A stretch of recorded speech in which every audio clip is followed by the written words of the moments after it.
cinema entrou na minha vida, primeiramente, acho que quase como toda pessoa, quase que a título de entretenimento, né?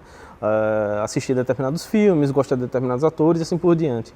Mas aí depois eu comecei a ter um acesso maior à arte cinematográfica quando eu comecei a me envolver com o movimento cineclubista lá de Campina Grande. Um cineclube em específico que a gente tinha, que era o Machado Bittencourt, que funcionava no Departamento de Comunicação Social da Universidade Estadual da Paraíba, e tinha à frente o professor Rômulo Azevedo. Aí a gente consegue ter um olhar diferente sobre esse cinema, né? Agora você consegue avaliar ele esteticamente, narrativamente, por linguagem, e assim por diante, faz com que você mude seu olhar sobre aquelas obras que antes você até poderia ter visto, mas não sob aquela ótica, né? Depois disso, ao entrar no curso de Arte e Mídia da Universidade Federal de Campina Grande, que já era uma pretensão minha trabalhar com cinema, era o que eu gostava, que foi justamente esse movimento cineclubista que me despertou. Eu ia fazer cinema em qualquer canto do Brasil que fosse. Obviamente você tinha as restrições familiares, econômicas, e você para o sul e sudeste, assim por diante. E eu acabei entrando, escolhendo o curso de Arte e Mídia, porque ele tem um viés que desemboca na área cinematográfica. Então, ao entrar no curso, eu tive um contato com o irmão do professor, Rômulo Azevedo, que é o professor Romero Azevedo, que, querendo ou não, a troca de informações foi muito grande. Isso fez com que, querendo ou não, começasse a desembocar não mais na expectação dos filmes, mas na realização deles. Isso fez com que eu realizasse umas obras experimentais, experimental que eu falo no sentido de iniciante mesmo, de protótipos, né, do que viria a ser um filme. Eu até não coloco dentro da minha filmografia esses filmes, realmente eu rejeito, mas foi necessário para o início. E depois eu comecei a ter um contato com outros realizadores que vinham vamos dizer assim, de gerações anteriores aqui do cinema paraibano, e comecei a ingressar no set desses realizadores. Eu trabalhei com Torquato Joel, cheguei a trabalhar com Marcos Villar, trabalhei com Bertrand e assim por diante. Eu trabalhei com algumas pessoas ingressando nesses sets. Acho que vamos dizer, mais primordiais foi um filme que eu trabalhei com Torquato Joel, que foi o Gravidade, um filme dele. Eu trabalhei quase que incipiente, vamos dizer assim, o meu conhecimento, era quase que teórico, mas aí eu comecei a ter um contato com o fazer, né? Você tá lá no filme, trabalhar junto do filme na assistência de arte, que quem realizava a direção de arte do filme era o professor José Rufino. E aí o cinema ganhou outra proporção. Agora eu poderia fazer. Eu sabia agora, ou pelo menos, como eu poderia fazer. E aí foi quando, em 2006, eu realizei um curta-metragem de 1 minuto apenas, chamado Uma Curta Chama, que aí eu inscrevi, tá, sem muitas pretensões, no Festival Aruanda, que, se não me falha a memória, estava no 2º ano, Festival Aruanda, alguma coisa assim. E eu acabei ganhando o prêmio de melhor filme do minuto nesse Festival Aruanda, foi meu primeiro prêmio. Então, quando você ganha uma premiação, em situações como essa, você fica radiante, né?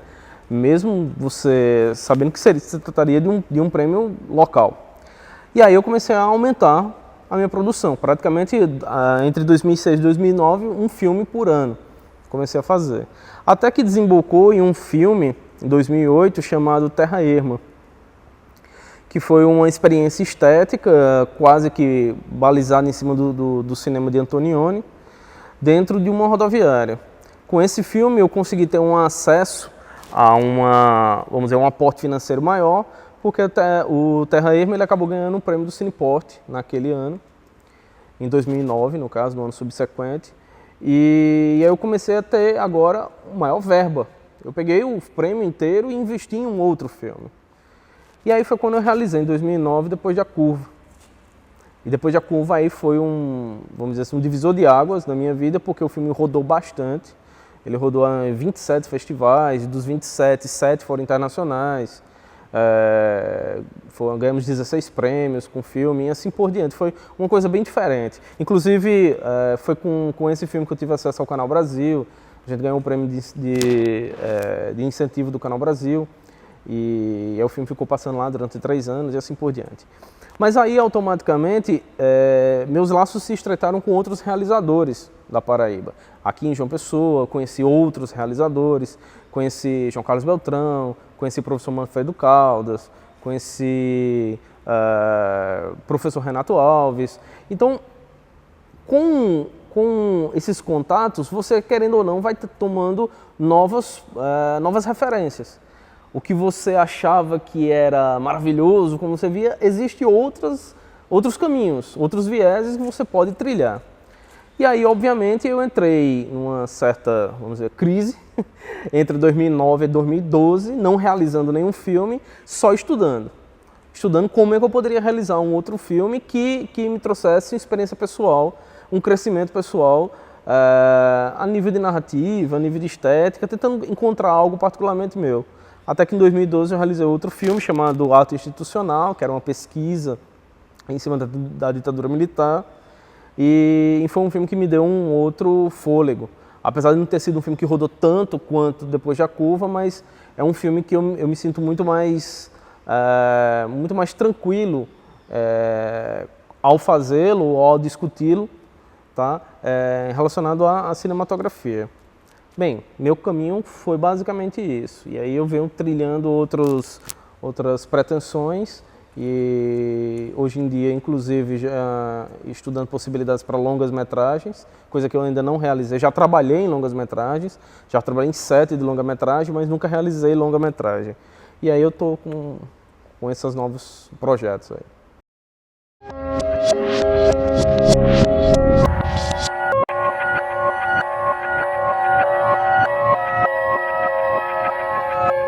No caso das minhas realizações, elas sempre desembocaram no chamado cinema digital. O vídeo, para mim, era meu instrumento de trabalho, era maleável trabalhar. Obviamente, eu sabia que existiam as outras bitolas, a de 35mm era a mais habitual, mas o primeiro empecilho era o custo, né? Eu sabia que para realizar o que eu queria, eu não teria acesso a isso. Mas sabia que havia uma vontade intrínseca de trabalhar com esse tipo de bitola, que foi se desmistificando no decorrer vamos dizer assim, das minhas experiências. Hoje em dia eu não tenho a menor pretensão de trabalhar com película. Vinha a conhecer a película, manusear a película, acho que há 2 anos. Tá? Vim chegar a conhecer de perto, de tocar numa película, de ver fotogramas, mexer numa moviola e assim por diante. E ficou por aí, ficou mais num sentido meio que saudosista, de algo que eu não vivi, entendeu? Que realmente eu não teria mais pretensões para isso. O que me dá uma certa segurança é o seguinte: ao entrar no que a gente chama de cinema digital, faz com que as facilidades sejam tão grandes, a abertura dessas novas tecnologias faz com que você não busque um retrocesso. E eu encaro hoje a película como um retrocesso, tá certo? Claro que tem, e aí isso deve ser levado em consideração, qualidades e defeitos, tal como o digital tem, suas qualidades e seus defeitos. Mas a explosão dos meios de produção que vem ocorrendo, vamos dizer assim, dos anos 2000 para cá, fazem com que cada vez mais você opte a não utilizar película e sim continuar no digital. Hoje a gente tem a opção de câmeras que vão dar a estética de um filme rodado em película. Eu posso ter agora um filme em digital e vai se parecer como um filme rodado em película. Claro, tem muita gente que fala naquela poesia da película, tá certo? Essa poesia da película hoje ela é um grande filtro. Tá? É um grande filtro, nada mais do que isso. E o que vai interessar mesmo é o conteúdo, é o que está na tela, tá certo? E é o que você pretende colocar para os olhos dos espectadores. Uma coisa eu sempre deixei claro com minha obra: eu nunca quis passar mensagem para ser ninguém, tá certo? Eu nunca quis deixar uma mensagem, deixar uma mensagem para a humanidade, não, nunca. Nem para outras pessoas. Eu sempre fiz o meu cinema de uma forma bem particular, até porque eu sou realizador independente. Tá? Eu nunca realizei um filme sequer com lei de incentivo, tá certo? E, inclusive, a boa parte dos meus filmes eu financiei o meu filme. Ganhava um prêmio, juntava com outros prêmios que ganhava, chegava num montante X e realizava outro filme. Ou, como aconteceu em 2012, eu tirei dinheiro, junto com minha esposa, tirei dinheiro da compra de um apartamento para ir para fazer um filme. Então tem um lance de paixão muito grande aí. Tá? Não que eu não queira participar, obviamente eu vou, tento, o projeto tende a passar numa primeira etapa, não passa numa segunda, é normal, tranquilo. Mas eu não fico preso a isso. Eu não deixo de realizar porque eu não passaria num edital, entendeu? E o digital, só voltando ao cerne da questão, o digital faz com que, querendo ou não, a gente não crie amarras. Principalmente a título financeiro, tá certo? Você pode pegar uma câmera digital, posso pegar aqui um celular e fazer um depoimento, isso já pode ser um subsídio para um documentário, tá certo? E a cada dia que passa, vamos dizer assim, com a evolução da imagem, aquela ideia de perfeição da imagem, ela vem caindo por terra. O que cada vez mais importa é o conteúdo da imagem, e não necessariamente como você realizou a imagem, ou quantos pixels tem a imagem, ou se a imagem é tremida ou se não é tremida. O que importa é o conteúdo dela. É uma visão minha que eu venho burilando com o decorrer do tempo. Obviamente eu pensava de uma forma diferente há alguns anos atrás, mas no final das contas, quando a gente vai vendo novas experiências que vão chegando às telas, você vai revendo, revisitando o seu trabalho e conhecendo novas perspectivas, você vai vendo que no final das contas há um certo de luxo dentro do cinema que não é necessariamente o filme. Existe o cinema e existe o filme, sabe? Cinema tem uma grandiloquência muito grande, mas existe um filme com seu conteúdo, com sua alma, com sua essência, tá certo? E eu prefiro muito mais fazer o filme do que necessariamente fazer o cinema grandiloquente, o cinema, aí a gente vai falar cinema de título industrial e tal, isso pra mim pouco me interessa, tá certo? Eu prefiro galgar em uma outra perspectiva. Por isso que eu me coloco sempre como realizador independente.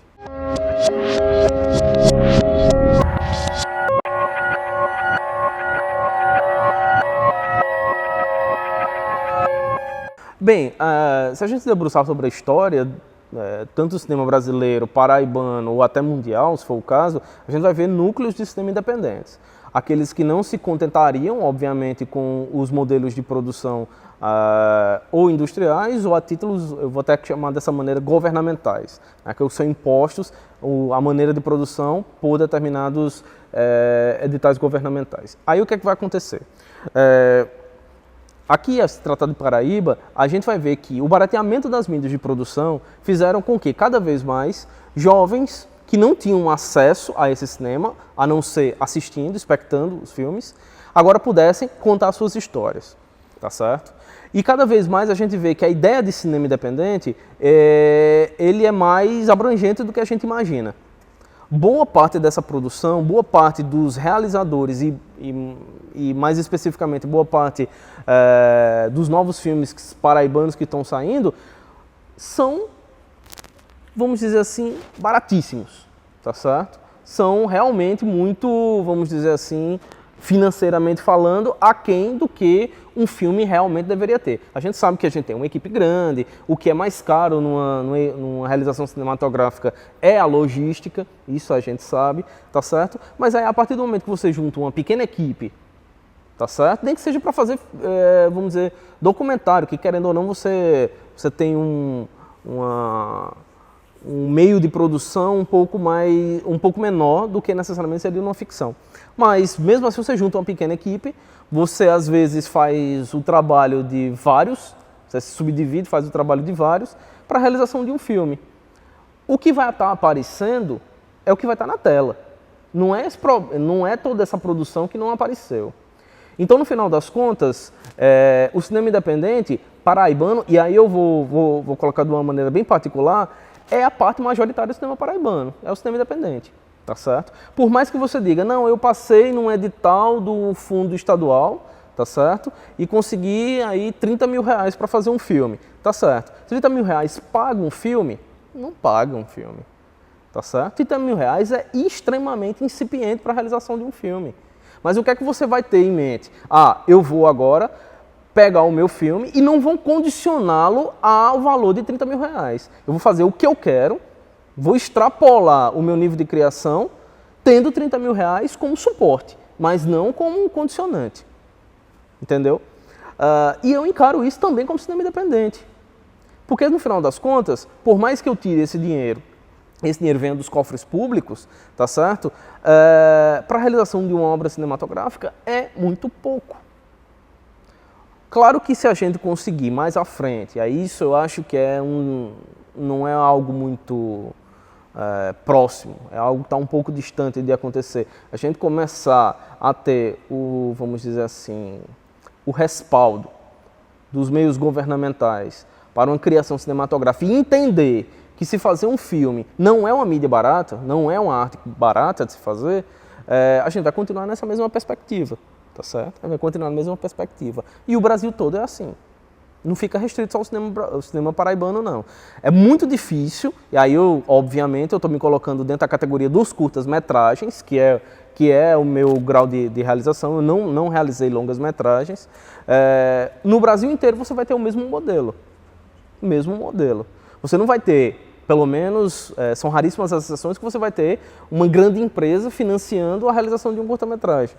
Tá certo? Quase sempre, se você for para as variantes dos festivais de cinema, e que são muitos, né? O circuito de exibição é muito grande, tá? Em festivais, por mais que um filme depois ele seja engavetado, ele tem, curta-metragem no Brasil tem uma certa validade, vamos dizer assim, faz com que não se difira muito o que é produzido no Rio Grande do Sul, o que é produzido aqui na Paraíba. O modelo de produção é quase o mesmo. Qual a diferença daí? É a preocupação e o intento. Tem um problema muito sério na realização de um filme. Vou chutar aí novamente 30 mil, 20 mil reais. Ah, eu tenho 20 mil reais, então vou fazer um filme de 20 mil reais. Outra coisa é, eu tenho 20 mil reais, eu vou fazer o meu filme com suporte de 20 mil reais. Mas não um condicionante de 20 mil reais. Eu vou conseguir fazer mais do que eu conseguiria fazer. E aí a gente já tem resultados recentes do cinema paraibano, em que você consegue uma verba para um curta-metragem, você estende isso para fazer um longa. Você faz um longa com a verba de um curta-metragem, tá certo? Um exemplo foi o filme de Tassiano Valério, tá certo?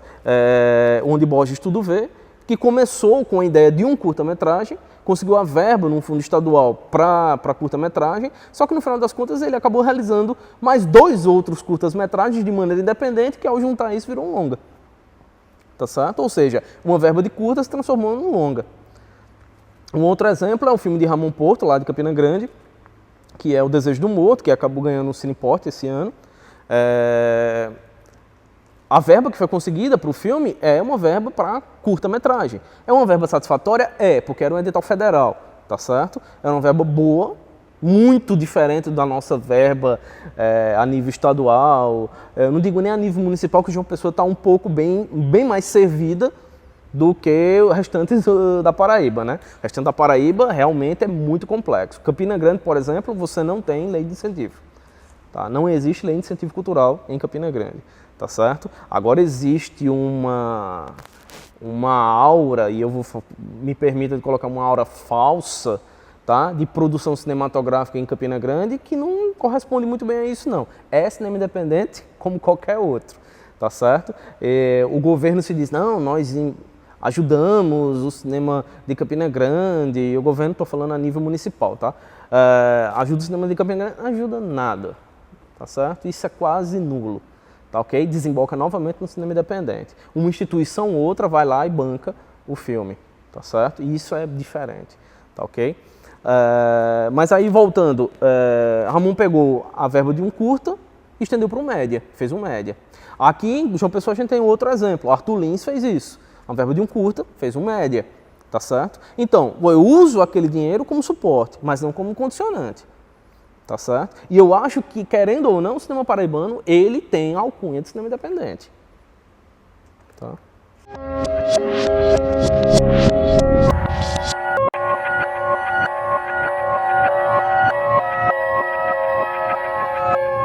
Ao se tratar de curtas-metragens, a vazão das realizações, elas ficam muito restritas a um condicionante de 3, no máximo 4 anos de exibição.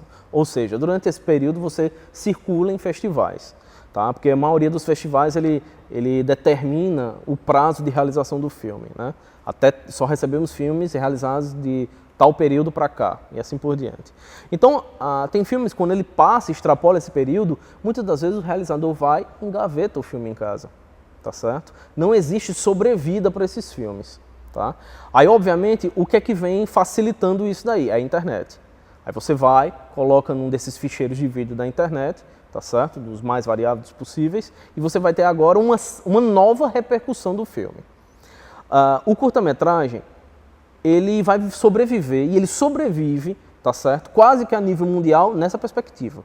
Tá certo? Ou seja, filmes voltados para um certo grau de experimentalismo, não experimentalismo da imagem, estou falando de estética, mas experimentalismo do realizador, tá certo? Experimentar novas possibilidades. Então, ele experimenta, mas para chegar em um outro canto. E aí a gente vai desembocar no longa-metragem. E querendo ou não, filmografia é feita com longa-metragem. E eu estou falando a cunho de realizador, tá certo? Filmografia é feita com longa-metragem. Claro, você realiza curtas, ganha prêmios, tem um certo grau de reconhecimento relacionado aos curtas-metragens, beleza. Mas querendo ou não, você ainda tem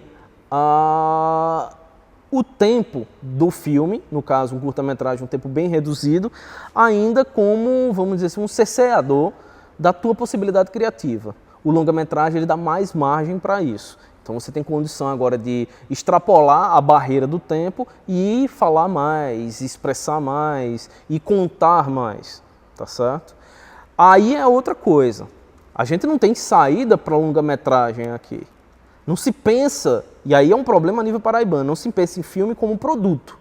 E o filme é um produto, tá certo? Não se pensa em filme como produto.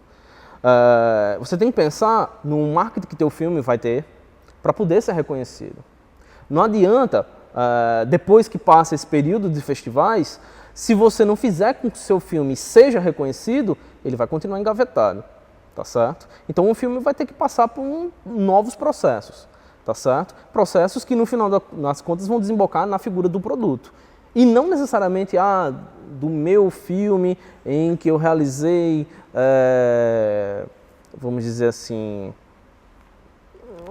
uma ejaculação reflexiva, tá certo? Foi aquele filme que eu realizei e que é o meu grau de pensamento, que poucas pessoas vão entender, independentemente, tá? Independentemente disso. Se não lidar num filme como um produto, ele vai ser fadado depois do período de validade, estou chamando assim, entre aspas, dos filmes, ele voltar para a gaveta. Aí ele vai ficar esquecido. Tá? Obviamente, a gente tem filmes no cinema paraibano que, querendo ou não, tiveram uma repercussão tamanha que eles, ano após ano, eles são, vamos dizer assim,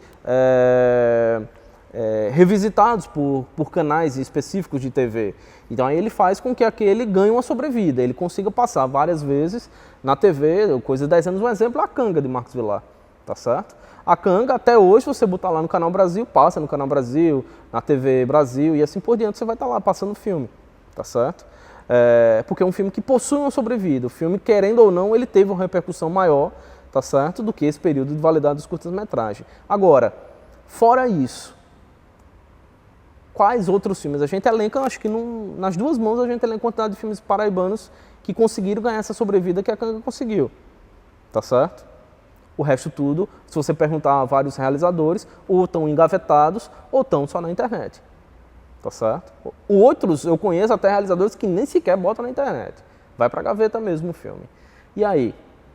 Quando você realiza um curta-metragem, você tem essa saída. O escoamento é festival, é mostra, pronto. Não tem o que fazer, tá certo? E depois? O que seria ideal é que a gente tivesse um aporte público para que esse filme ele continuasse, tá? Ele ganhasse essa sobrevida, ele continuasse em exibição. Como? Que a gente conseguisse ter videotecas públicas, em que as pessoas conseguissem ter acesso a esses filmes paraibanos, que a gente tivesse um acesso, tá? Eu não digo a nível comercial, mas, vamos dizer, de um certo grau de reconhecimento por ou determinadas facetas da sociedade em que fizessem com que aquele filme circulasse. Por exemplo, a gente tivesse em redes internas de determinados locais, exibição de filmes paraibanos. Imagina, você chegar num shopping, claro que não é o melhor local para você assistir um filme, você chega num shopping e está lá, TVs específicas passando filmes paraibanos, tá certo? Claro, não é a maneira legal de assistir um filme, mas o filme tá tendo uma certa sobrevida. A nível educacional, tem muitos filmes que serviriam maravilhosamente para o ensino pedagógico, tá certo? Você poderia levar ele para as escolas, mas não se preocupa com isso, tá certo? Querendo ou não, isso não é só um problema paraibano, isso é um problema brasileiro, tá certo? Com o cinema brasileiro em sua totalidade.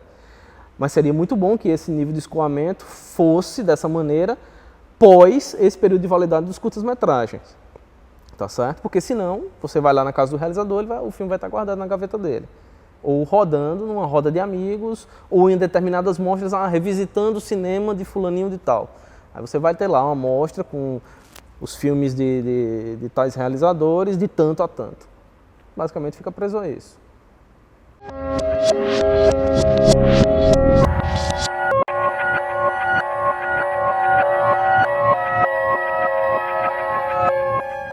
Bem, eu acho que é necessário posicionar o cinema paraibano primeiramente a nível nordestino. Acho que é o primeiro ponto. A nível nordeste nós estamos muito bem, obrigado, tá certo? A gente tem uma quantidade, e eu estou falando em dois canais, qualitativo e quantitativo. Primeiramente, quantitativo. Nós temos uma quantidade muito grande de filmes, tá? Justamente pelo que eu falei anteriormente, o barateamento das mídias de produção, uma facilidade, projetos em específico, que aí a gente tem que tirar o chapéu, projetos específicos que muitas vezes partem de dentro das universidades, levando ao conhecimento de determinadas outras pessoas que não, por sua vez, tiveram acesso ao que é realmente o cinema, a uma linguagem cinematográfica, ao entender o que seria isso. Então, no final das contas, essas pessoas também têm condição de fazer, tal como qualquer outro. E aí você começa a eclodir em vários locais da Paraíba produções. Você vai ter Nazarezinho, você vai ter em Fagundes, você vai ter em Cajazeiras, você vai ter em Souza, você vai ter em diversos municípios, tá certo? Cabedelo, tal, e assim por diante. Então você vai ter uma quantidade muito grande. Só que a gente tem que pensar por outro lado também, que é o canal qualitativo desses filmes. Tá certo? Enquanto canal quantitativo, nós, assim, eu não tenho dados exatos, mas eu acredito que a gente vai ser o quarto estado do Nordeste com maior produção, tá certo? A gente vai perder, obviamente, para a Bahia, Pernambuco, obviamente, tá? Pernambuco tem uma quantidade maior de produção, acho que Ceará e Bahia ficam se disputando aí numa segunda colocação e a gente vem em quarto, tá certo? E no final das contas, a nível nacional, a gente tem uma perspectiva que está sendo bem, vamos dizer, bem discutida de alguns anos para cá, que é o chamado cinema fora de eixo. Tá? E esse cinema fora de eixo fala quase que explicitamente do eixo Rio-São Paulo, ou seja, o que é que está rolando no restante do Brasil. E aí, por nossa aproximação com Pernambuco, a gente tem um grau de visibilidade, tá certo? E isso é bem interessante. Não que a gente precise do cinema de Pernambuco para aparecer, não é isso que eu estou falando. Tá certo? Mas aí o cinema paraibano ele consegue ter um grau de vazão bem interessante por essa quantidade de filmes que está sendo feitos, aliado, obviamente, a essa perspectiva do cinema fora de eixo. A gente sabe que, querendo ou não, são poucos os estados no Brasil em que realmente fomentam, e aí há os editais, volto novamente a falar sobre isso, que incentivam a produção, são poucos. Se a gente for levar em consideração quanto é que é repassado para a produção cinematográfica na Paraíba, tá? Fica a interrogação. Então, no final das contas, o que é que acontece? Quantitativamente a gente tem muita produção, agora eu volto à questão do qualitativo. A gente tem muita gente produzindo, mas está faltando refletir mais sobre os filmes. Ainda enquanto embrião, sabe? De você, eu quero fazer tal ideia. Aí você vai, burila aquela ideia, pensa, reflete. Eu vejo que, da grande quantidade de filmes paraibanos que estão sendo realizados, está faltando ainda vamos dizer, um planejamento do filme. Mas que, querendo ou não, esses filmes saem. E o canal quantitativo, ele conta muito ao se tratar de circuito de exibição cinematográfica. A gente vê muitos filmes paraibanos em determinados festivais. Aí o que é que vai ser visto por uma determinada, vamos dizer, um grupo de jurados, seja de seleção ou seja de premiação.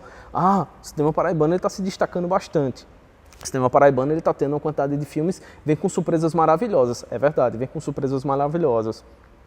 Só que aí a gente tem que pensar um pouquinho mais na qualidade dos filmes, tá certo? O que esse filme vai estar falando. Aí eu volto só para finalizar minha fala. Se a gente tem uma quantidade muito grande de filmes saindo e o escoamento para nível Brasil vai por meio de festivais, e eu estou tratando de curtas-metragens, tá certo? Como seria que fosse com longa? Né? Como seria que fosse com longa? Aí a gente tem que ver que tem que ser reorganizado totalmente a produção cinematográfica paraibana, perdão. Tem que ser reorganizada a produção cinematográfica paraibana, pelo seguinte motivo, que o longa-metragem ele necessita da sala de exibição comercial. Ele pode passar em festivais, mas por necessidade do longa-metragem ele precisa da sala de exibição. É que o público agora pagar o ingresso numa rede qualquer de exibição cinematográfica para ver aquele longa-metragem. E a gente tem filmes brasileiros maravilhosos sendo lançados ultimamente, tá certo? E a gente precisa do cinema paraibano indo para o mesmo lugar que esses outros filmes estão indo, tá certo? Eu vou dar um exemplo bem prático de um filme que, querendo ou não teve os apoios vamos dizer, das mega empresas brasileiras, tá? de majors internacionais e assim por diante, para a realização de um filme e que teve uma repercussão maravilhosa, porque trata de um conteúdo fabuloso, que é o Som ao Redor, tá? O Som ao Redor do Kleber Mendonça. É por aí. O cinema paraibano ele tem que pegar isso como um espelho, tá certo? Tem que pensar em conteúdo, de uma maneira qualitativa. E aí a gente vai conseguir ter um certo respaldo. Nem que seja aos trancos e barrancos, tá certo? O cinema de Pernambuco aconteceu a mesma coisa, tá certo? Eles tiveram que começar de alguma forma. É o que a gente precisa fazer. A gente tem uma quantidade muito grande de curta-metragem, tá certo? A nível quantitativo. Mas a gente precisa pensar também a nível qualitativo.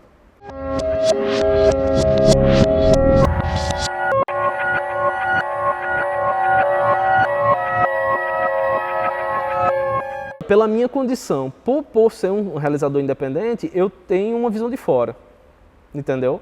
Eu não fico refém, eu não tenho um rabo preso com seu ninguém, tá certo? Para criticar, tá certo? Claro, se eu passar num edital, eu vou realizar da melhor maneira possível o filme, mas não vou deixar de criticar por conta disso, tá certo? Quando a gente pega uma câmera, a gente tem a possibilidade de vou fazer um filme, eu sei como é que se faz um filme, eu sei o processo de elaboração de um filme, e aí você realiza um filme, você fica com aquilo é parte de você, né? É um filho que você cria. E aí você não aceita em determinados momentos que se critica aquele seu filho, não é isso? Isso aí é comum, isso é normal, tá certo? Só que o que a gente precisa ver é que aquele filho podia ser melhorado. Como um artista, a gente sempre vai querer melhorar a obra. Ou a gente vai ter que dizer um dia, parou, é isso aqui, porque senão a gente nunca vai terminar, tá certo? Mas o que eu tô dizendo é que está faltando justamente esse processo, tá? Esse processo de burilamento da ideia e, obviamente, pensando no resultado. Vou dar um exemplo bem prático. Eu venho assistindo muitos documentários paraibanos em que eles se parecem muito mais com reportagens jornalísticas do que necessariamente documentários. São duas coisas diferentes, entendeu? Aí o problema tá no realizador? Não, tá no processo, tá certo? Não é que o realizador escolheu o tema errado, não, às vezes o tema é maravilhoso, dá pano para manga suficiente, mas o processo é que não foi interessante. Não adianta a gente pegar agora, e isso eu acho uma coisa ruim dos editais que eles dão, você tem que fazer o filme em tanto tempo, aí às vezes você precisa ter um tempo de deixar um pouco a obra parada, refletir um pouco para aquilo ali, para você retomar. E retomar, você já vê aquilo com um senso crítico diferente. E isso é muito bom quando você realiza. A gente tem exemplos de filmes aí, paraibanos, que demoraram muito tempo para ser feito, mas a gente vai ver o resultado é muito bom do filme. Tá? Eu acho que está faltando, tem que se pensar um pouco nesse processo, tá certo? E aí a gente tem duas extremidades, tanto entre o roteiro e a filmagem, quanto entre a filmagem e a edição, tá certo? existe um tempo para cada uma dessas, tá certo? Elas são partes interatuantes de um corpo, que é o filme, tá certo? Então pensar entre esses processos faz com que o filme fique melhor, tá? E eu estou sentindo falta disso, tanto a nível documental, que eu acho que é uma produção bem majoritária, tanto a nível ficcional, que vem crescendo ano após ano aqui na Paraíba, né? A produção ficcional vem crescendo bastante. E eu acho que uma outra coisa que falta também é o realizador, ele começar a ter o cerne de que, eu quero desenvolver o meu cinema, tá? Eu quero desenvolver a minha maneira de se filmar, a minha expressão, tá certo? Não que eu quero passar uma mensagem, era o que eu disse desde o início. Eu particularmente não penso nisso, mas eu penso numa expressão, tá? Numa maneira de mostrar aquilo ali. E aí eu vejo muitos realizadores aqui na Paraíba, e eu estou falando da nova leva, tá certo? Que fazem uma coxa de retalhos de várias referências, tá certo? Mas você vai ver, o filme no final é um filme de fulaninho, um filme de cicrano, um filme de beltrano, tá? E aí você não vê o filme do realizador, você vê um filme, uma coxa de retalho de várias outras referências, tá certo? Está faltando um pouco disso. Está faltando o realizador ele pensar na obra e querer desenvolver uma expressão própria, tá certo? Isso é algo que só vai vir com a maturidade do cinema paraibano. Só mais com alguns anos aí pela frente, esses realizadores. Vai ocorrer algo mais ou menos com o que ocorreu, medidas as suas proporções, com a novela vague francesa, tá certo? O que é que foi? Realizadores que começaram, que deram um boom, mas aí juntou uma quantidade muito grande de pessoas que começaram a realizar e aí se fragmentou, né? Fragmentou justamente porque não existia mais unidade de discurso. Então, no final das contas, o que é que fez? Os bons continuaram e aquelas pessoas que foram na empolgação vão parar, tá? Não que eu não queira, que eu queira que isso aconteça no cinema paraibano, mas se você não buscar esse seu nível de expressão e pensar na tua obra, a tua obra não caminha. E eu estou falando a tua obra no conteúdo filmográfico, né? Não caminha. Aí você vai querendo ou não, ano após ano, você vai morrendo por inanição. Eu sou Elton Paulino e esse é meu olhar sobre o cinema paraibano.